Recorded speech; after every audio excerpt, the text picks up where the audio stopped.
Well, after taking her for a rip today, found some minor problems with this front end. These turnbuckles, I need to put the balls back on there. Um, just doesn't seem to work right, so I'll be doing that, and I'll be swapping out these with those. So I'll probably do, you know, a speed play with it, and then stop because I think my daughter also she had a little problem there with the. I don't know if you can see it.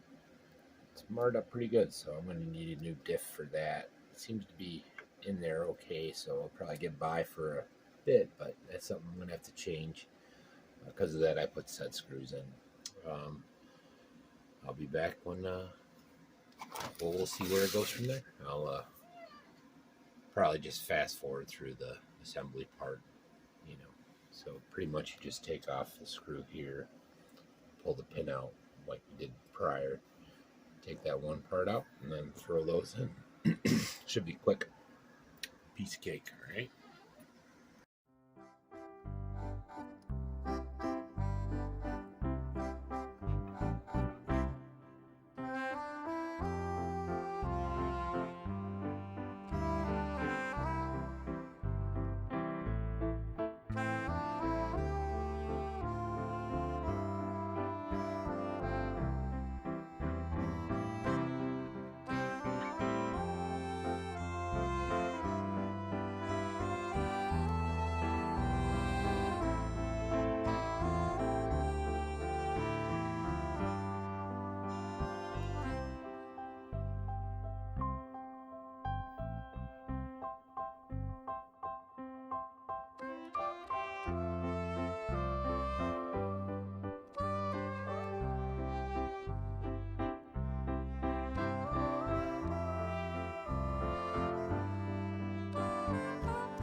Alright, upgrade's complete.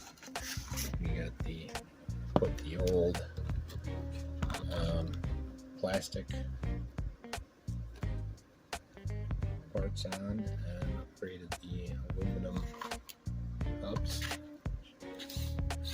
Everything went well. The only thing I noted was when you're using the aluminum steering hubs with the plastic swing arms, they do rub a little, so I had to switch out the bushings that are in the collar itself so that it raises it up just a hair. It's not a major deal, it just barely clicks it, but it'll cause wear. Other than that, it went really well. Next to be ripping her, so stay tuned for our next video. Thanks.